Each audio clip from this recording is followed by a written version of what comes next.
Is God trying to get our attention? Is he? Has he gotten yours? He's definitely gotten mine. That's for sure. He is definitely pulling on my coattail. What does God look like to you? You know, I think a lot of us have grew up in church and we've kind of been drawn the picture, you know, across the board. But what and who is God to you specifically? And when I say God, I'm not using the word under any specific denomination. I think we've kind of grown from that. You know, in 2020, I think that, especially going through the crisis that we're going through now, I think that we all know that it has nothing to do with four walls. I think it's time to reach beyond the walls and really reach the people that are hurting, that are alone, that are confused about what's going on in the world, all over the world, globally. And let's answer the questions on how and what does it mean to be saved. That's a taboo subject that a lot of people don't think is so cool. Is it still cool to be saved and dope at the same time? I think that we're so focused on our images. We're so focused on, oh, you know, I want to be in the limelight. It's all about me. Have we made our self-image God? You know, after all of this is done and when we are back out in the economy, are we going to go back to our old selfish ways, our vain ways? Vanity is the root of all evil. It's not money, it's vanity. Money is, oh, okay. People can look like something and still look like they got money. But what is it that your soul looks like? When God scans your heart, does he see money? Does he see vanity? Or does he see heart? That's the question we all need to be asking universally.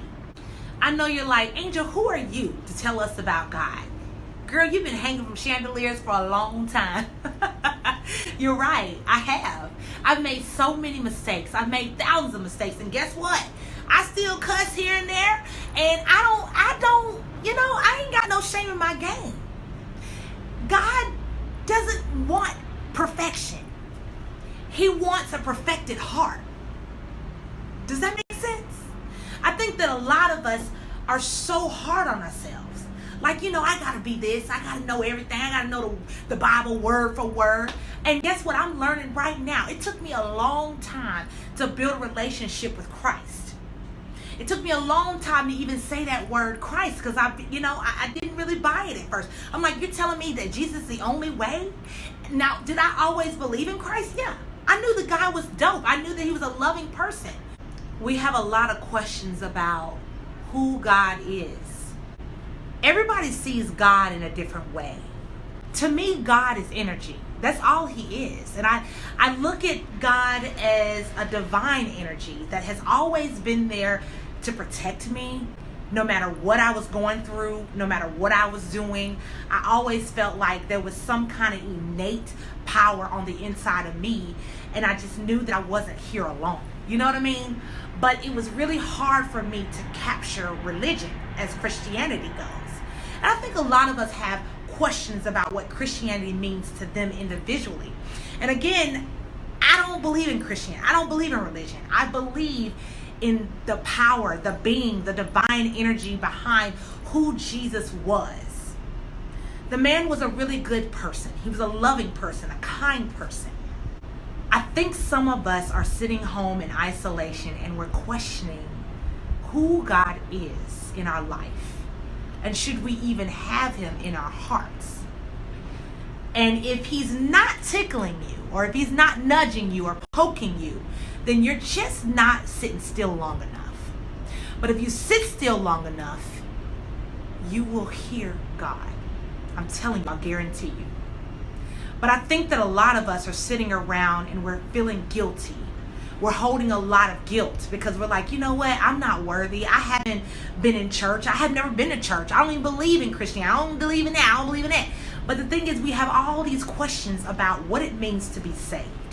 I think God is trying to awaken all of us individually, but now that we're isolated, we have time to hear what Spirit is trying to tell us. But I want to reach out to those people that may not understand who God is. and or maybe lost the religion. You know, I went through a spiritual death, so I know what that means to detach yourself from God because you're mad at the world. You're mad at the wrong person. But really, you don't understand what it means to be saved. We're not talking about being saved. We're talking about coronavirus. I'm guilty of it. We're talking about the government. We're talking about the president. But we are not talking about what will happen to your soul tonight if you was to die. That's kind of taboo. That's kind of deep. But it's questions that we must ask ourselves now. Now is the time. Now is definitely the time because we have time to meditate and to build our own personal relationship. We have been embodied by religion, but we haven't built our own relationship with God. It took me to go through meditation. It took me to be broken down. It took me to be like, oh God, I'm through with you, to really get to know who He is in my life. And now let's go from God and let's go to Christ. Does Christ exist in your life? What would it look like if you had to leave this earth? Who would you answer to? What if Christ is real? We gotta, face reality here that we're not here alone. There is a divine energy that we must all answer to. So who will you answer to?